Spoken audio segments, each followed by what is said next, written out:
This is Joe Cool. Joe Cool just graduated from college and is now looking for his first job. Joe spends day after day applying for jobs online, but despite all of his effort and his degree, no one is hiring Joe. What the f***?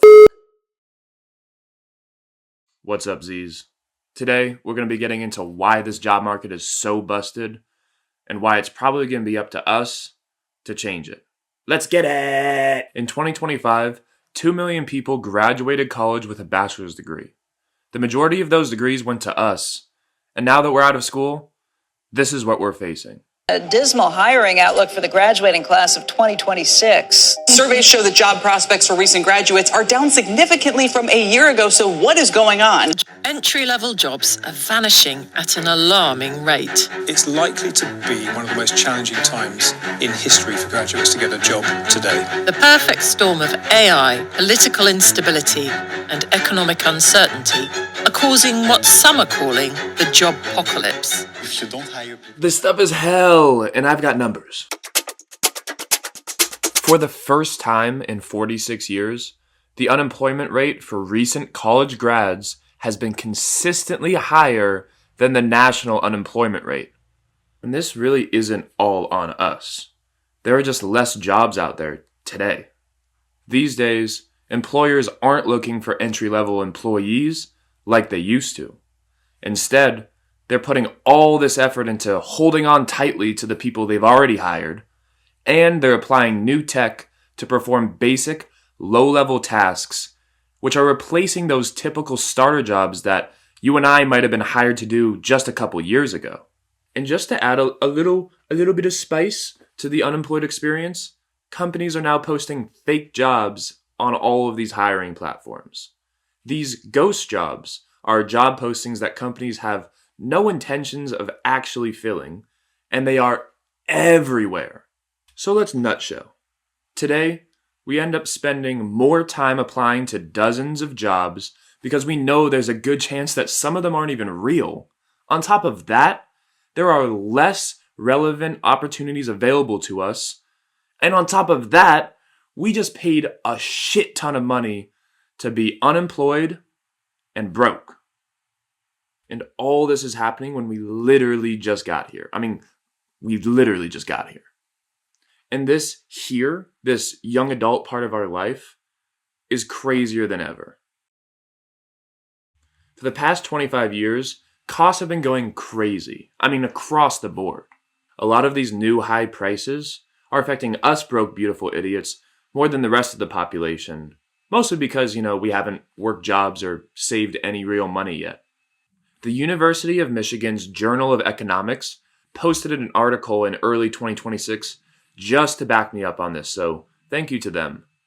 The article reasoned that because prices around us have been rising so much quicker than entry-level wages, most of the positions that we can actually get as new hires are barely enough to cover basic needs like rent. This is one of the reasons behind the going back home to live with your parents epidemic that everyone was freaked out about the last couple years. So why didn't college fix this? The philosophy of college used to be you would go to college, pay some now, and earn a lot more later. But since our boomer parents went to college, the relative price for higher ed has doubled, and the jobs we can get aren't paying up the difference. And we're not idiots. We knew it was supposed to be hard, but we didn't know it was going to be this hard. Okay, most of us went to college to prepare for that. But now we have to face the fact that college degrees don't stand out as much. And the payoff that we were all told would come for us after we graduate has been delayed. So what would you do if you couldn't get paid for what you studied? To quote Jaden Smith, I had to switch gears on him, fishtail in the rear view mirror on him.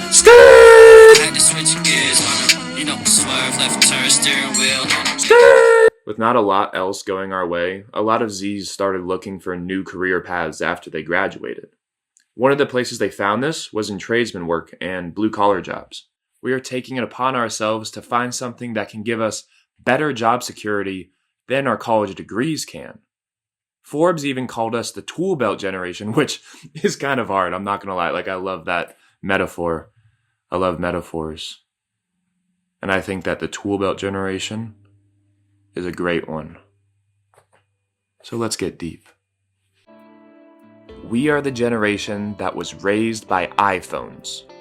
All of us were born into this world during one of the greatest technological changes ever.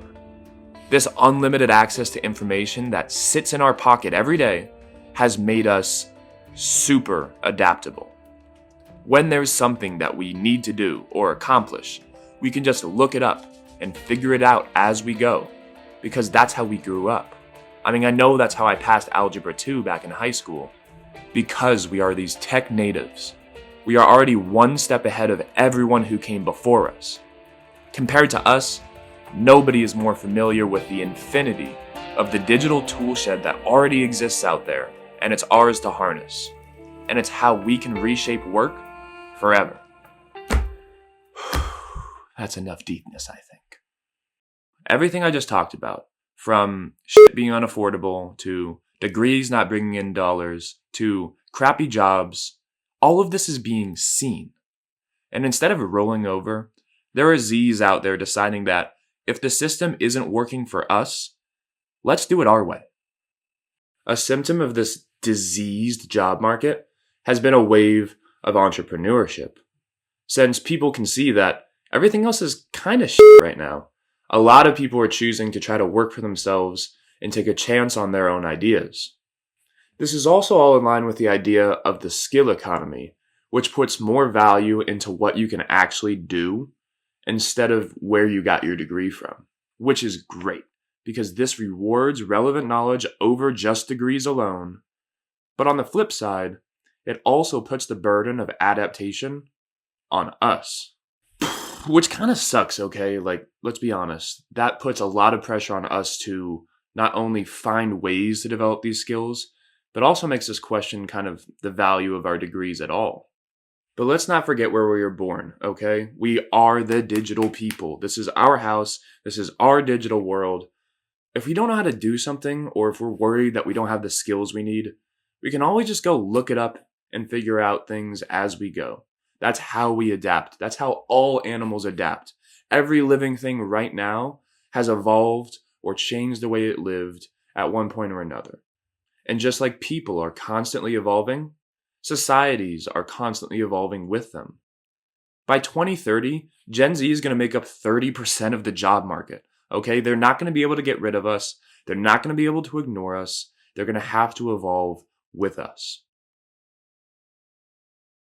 I wasn't able to find any perfect piece of evidence or trend or news story or something that I could end this video with.